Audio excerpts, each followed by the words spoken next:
Hey guys, Kakarot197 again.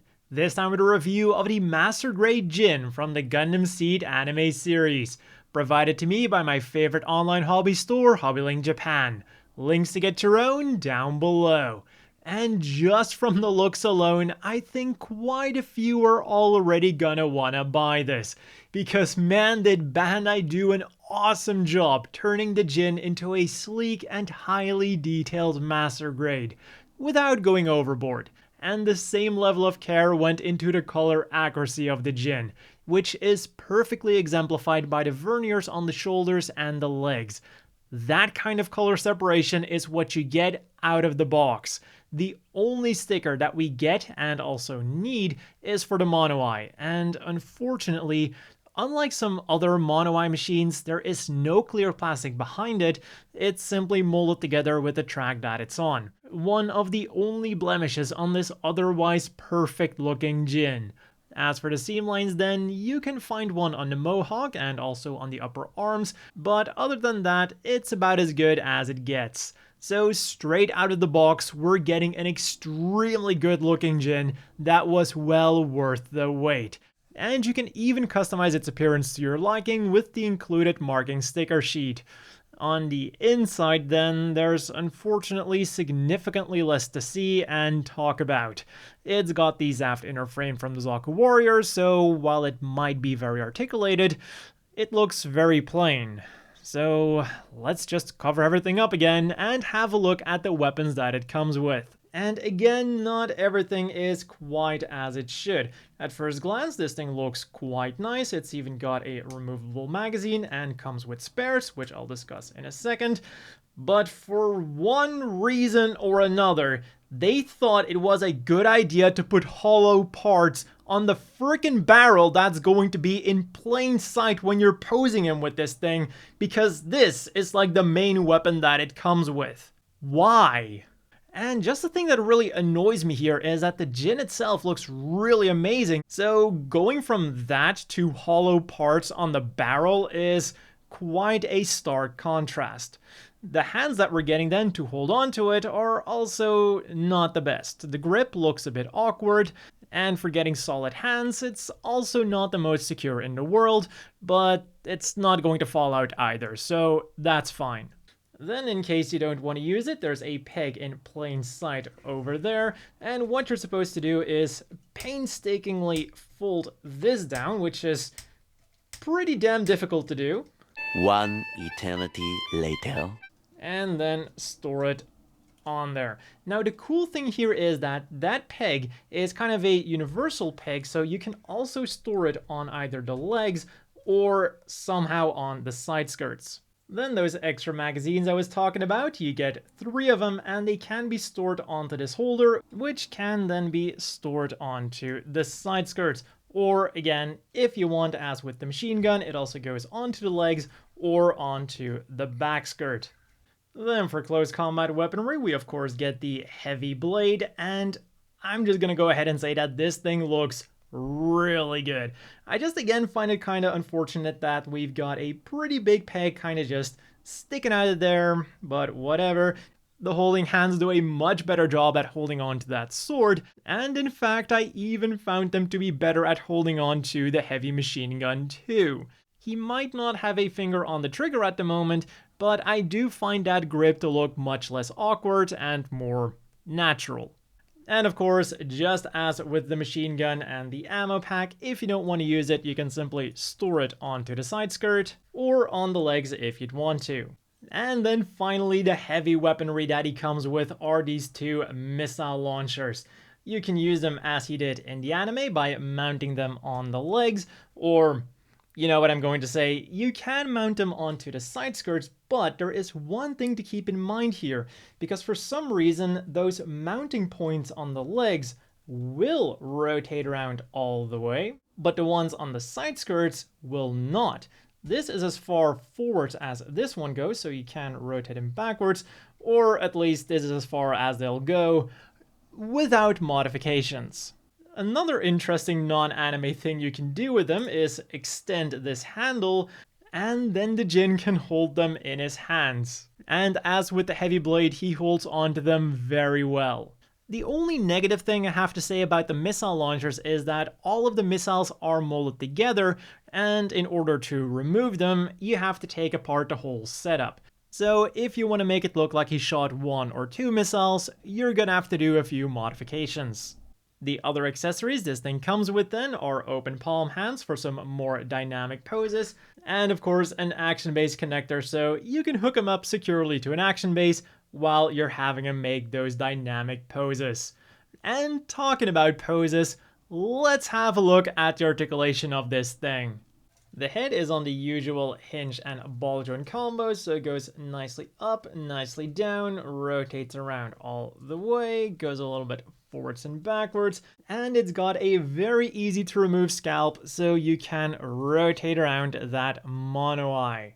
Then on the sides of the body, it's got these things that will go forwards and backwards. I recommend keeping them backwards because then you get the best forward movement out of those shoulders. Just look at how far they go. Then there's an extra hinge in there so you can angle them upwards. They'll go, of course, down as well. They'll rotate around on that. So those are some really well articulated shoulders. Even this thing goes up and down for one reason or another. Then the arm itself will also go up all the way like that, rotates around, bends at the elbow on 2 joints, and then the hands aren't just on the usual ball joints that will rotate around, turn around, and do everything a ball joint does, but they're also on extra hinge joints, giving that hand even more maneuverability. Then the waist goes nicely forwards and backwards, although I must warn you, this already feels quite loose. It's not too loose that it's going to flop around or lose its pose, but it feels like something that could become a problem over time. Then side to side movement is also nice like that. We've got an opening cockpit revealing the little pilot inside, and unfortunately we only get the pilot inside and we don't get a standing Zaft figure. The waist rotates around about that far. The front skirts are on ball joints going very nicely up, allowing the legs to also go nicely upwards, and they have an extra sliding joint allowing the legs to go forwards, well upwards, that little bit extra. Then the side skirts will go outwards, allowing the legs to go up all the way like that, and I feel like I could push that a little bit further without the side skirt getting in the way. Then the back skirt goes nicely backwards, but unlike what you might expect, the thing hindering the backwards movement isn't actually the back skirt, but a piece of the inner frame. Then the legs will also rotate around, then the knee bends on 2 joints, but unfortunately there's no armor sliding going on anywhere. This looks like it could have been a great armor sliding gimmick, or like this could have been separate like on the knee itself, but no such luck. This part here goes up and down just as the thruster at the back, allowing the feet to go nicely forwards and backwards. They'll go side to side really far if you're careful, and they'll of course also rotate around all the way.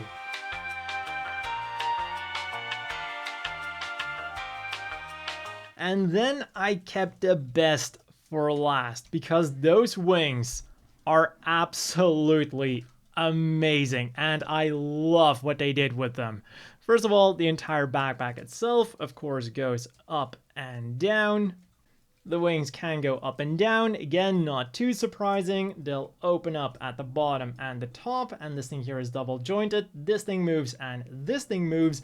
But then the one thing that I really like is that when you look at the normal Ginn design, the wings don't really go forwards and backwards a lot. But what you can do with this kit is you extend the wings and then they can go back all the way like that. And that is something that I've always wanted to see in a Ginn, but I never thought I was going to, except for the high mobility Ginn, because, well, you know, they're just not supposed to do that. But because master grade liberties are a thing, I finally got to see it. So overall, putting the lack of sliding armor aside, Bandai really did an amazing job with the articulation of the Ginn. Even though it uses the Zaft inner frame, they still put a lot of effort into the Ginn inner frame. Oh, and talking about the Zaft inner frame, we do of course get a few leftover parts from that frame. So as always, the inevitable question is, do you want to buy this? And well, for 4,500 yen, I could almost totally recommend this, especially for fans of grunt machines. The Ginn itself is amazing. It looks great, it's got amazing articulation, the poses you can pull with this thing are superb, it's just a lot of fun to pose too, but then it's just got those few minor annoyances like the hollow parts on the machine gun. It's like that little blemish on an otherwise perfect kit. And it is that little thing that for some people might be a reason to pick up that other model kit that doesn't have those issues. So it's a good thing that the Ginn looks absolutely badass with that heavy sword. And talking about the weapons, I really wonder how we're going to get the rest of the Ginn's weapons because, let's face it, there are so many extra weapons to get for the Ginn. Is it going to be an extra weapon set like they did with the Iron-Blooded Orphans kits and also kind of the Dagger and the Windham? Or is it going to be like a Ginn full weapon set like they did with the Leo?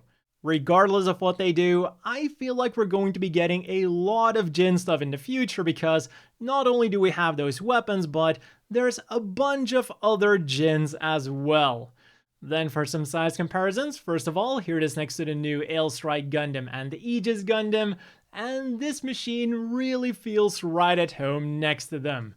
Next up are some Xeon machines. On the left, we've got the Zaku 2 High Mobility Type Johnny Raiden Custom version 2.0, and on the right, we simply have the Dome.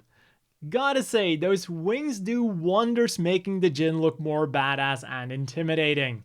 And then finally, here it is next to the standard sized Gym Custom and the usually bulky Zaku 3. And that's all for this review of this Not Zaku. Again, if you want your own, links down below. As always, a big thank you to the Patreon supporters. I hope everyone watching has a great day, and I'll see you all next time.